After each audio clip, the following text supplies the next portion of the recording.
Prasanna Kumar Reddy MLC బల్లి దుర్గా ప్రసాద్ బుచ్చిరెడ్డిపాలెం మండలంలోని రెడ్డిపాలెం మునలపొడి గ్రామాల్లో ఎన్నికల ప్రచారం రోడ్ షో నిర్వహించారు.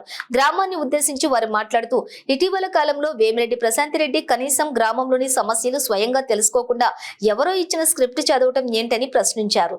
గ్రామంలో ఎక్కడ కూడా ఫ్లోరైడ్ తో కూడిన నీటి సమస్య లేదని తెలిపారు.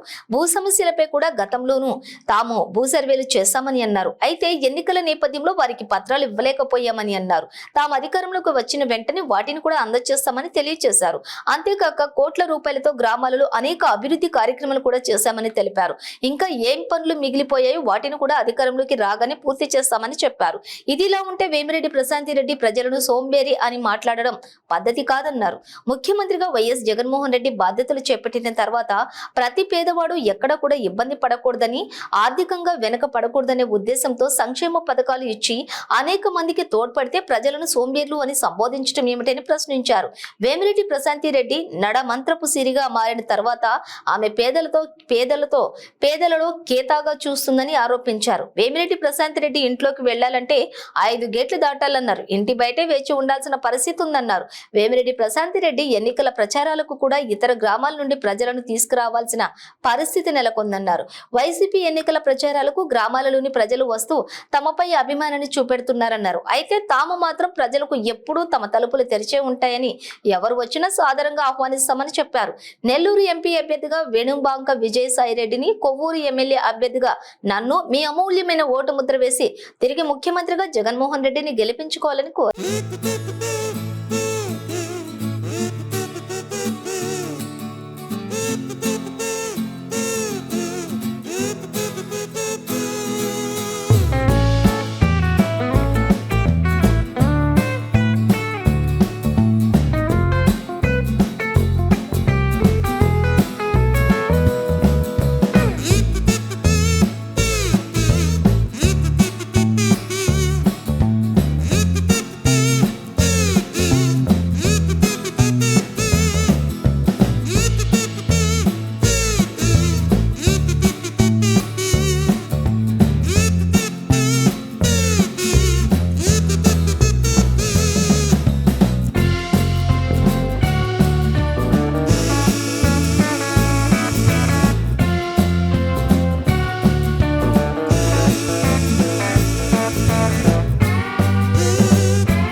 ఈ కొత్త రాష్ట్రంలో కూడా ఒక ముఖ్యమంత్రిని చూశాను.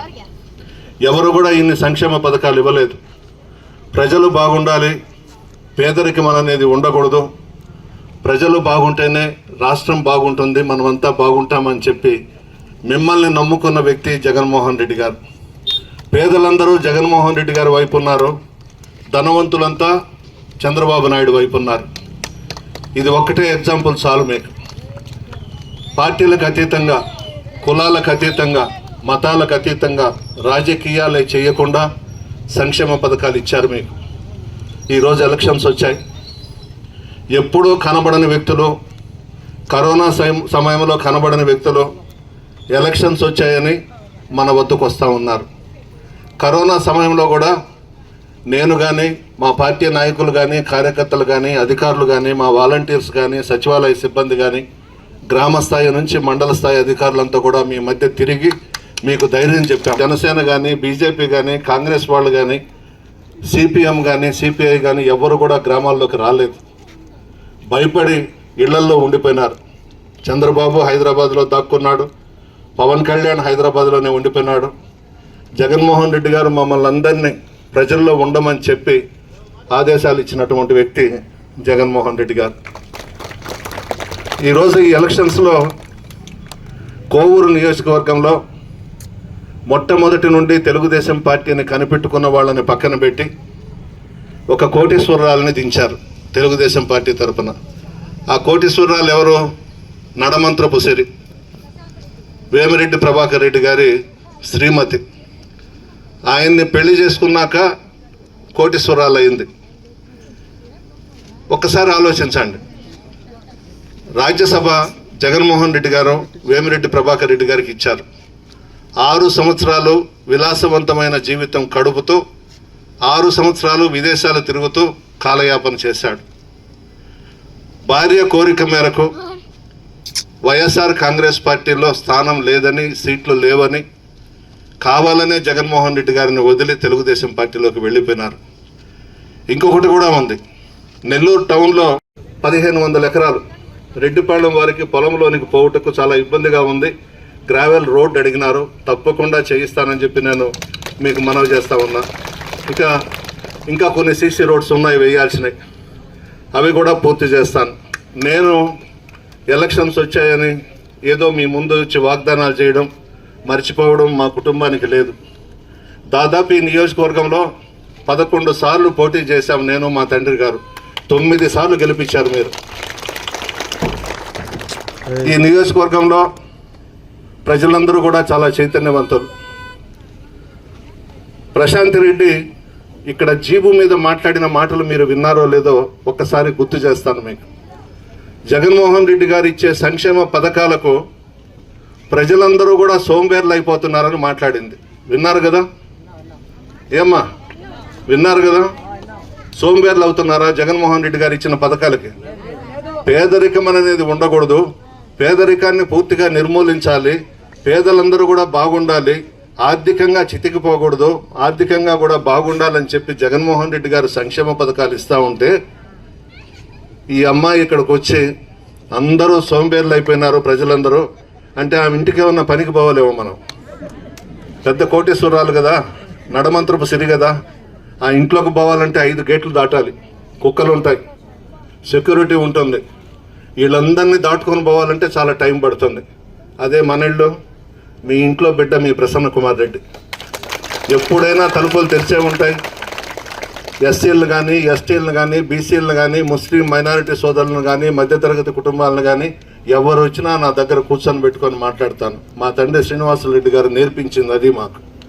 పేదలతో బాగుండాలి, పేదల ఆశీర్వాదం మనకుంటే అన్ని విధాలా బాగుంటామని చెప్పడం జరిగింది. ఇంకొక మాట మాట్లాడింది ప్రశాంత్ రెడ్డి. వైఎస్ఆర్ కాంగ్రెస్ పార్టీకి సంబంధించిన ఇళ్ల ముందు మాత్రమే సిమెంట్ రోడ్లు వేసుకున్నారు, తెలుగుదేశం పార్టీకి సంబంధించిన ఇళ్ల ముందు రోడ్లు వేయలేదు అని మాట్లాడింది. ఏమ్మా నేను ఆ పని చేశానా? ఇక్కడ 50 లక్షలతో శాంక్షన్ చేయించి 25 లక్షలు సిమెంట్ రోడ్డు వేసాం. దాని మీద అన్ని పార్టీల వాళ్ళు పోతున్నారు కదా. అది వైఎస్ఆర్ కాంగ్రెస్ పార్టీ రోడ్డు. అది సచివాలయానికి సంబంధించి 20 లక్షలు ఇచ్చాము గడప గడపకు మన ప్రభుత్వం కార్యక్రమంలో భాగంగా నేను మన ఇళ్లకు వచ్చినప్పుడు. అవి కూడా చేయించాం.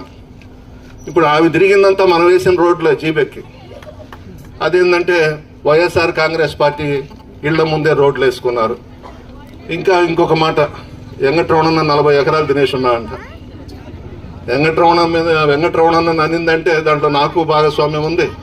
రాఘవరెడ్డి అన్న మేమంతా తినేసినట్టే కదా.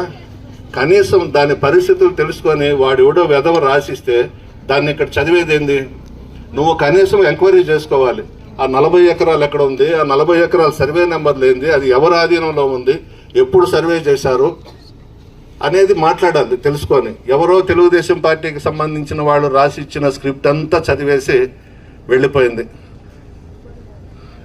నేను ఆ ఇంటికి పోయినా బాగున్నప్పుడు, రాజ్యసభ సభ్యుడిగా ఉన్నప్పుడు మేము 10:30 కూర్చుంటే 11:30 దిగొచ్చేవాళ్ళు భార్యాభర్తలు ఇద్దరు మేకప్ చేసుకొని మిద్ది మీద నుంచి. అది వాళ్ళ సంస్కృతి. బాగా డబ్బున్నోళ్ళు కదా, డబ్బుతో ప్రజల్ని కొనాలని చూస్తున్నారు. కోవూరు నియోజకవర్గ ప్రజలు చాలా చైతన్యవంతులు. పెద్ద పెద్ద కోటేశ్వరులను చూసేస్తున్నారు మీరు ఇంతకుముందే. గుణపాఠం కూడా చెప్పుండారు. ఓటుకి 5,000 ఇస్తారంటయ్యా తెలుగుదేశం వాళ్ళు. బంగారంగా తీసుకొని ఫ్యాన్ గుర్తు కొట్టేయండి. ఎవరు కూడా వద్దనద్దు. అదంతా కూడా అక్రమంగా సంపాదించిన డబ్బే. వస్తున్నారు టీడీపీ వాళ్ళు తీసుకొని వాళ్ళే తినేస్తారా? మనకెవరు ఇచ్చిన అక్క ఒక్క నిమిషం అక్క ఇచ్చిన వద్దనబాకండి. పార్టీ నాయకులు కార్యకర్తలు మీరైతే ఖచ్చితంగా చెప్తున్నారు మా వద్దకు రాదు, వాళ్ళే తినేసి కొద్ది మందికి ఇచ్చుకొని తినేస్తారు.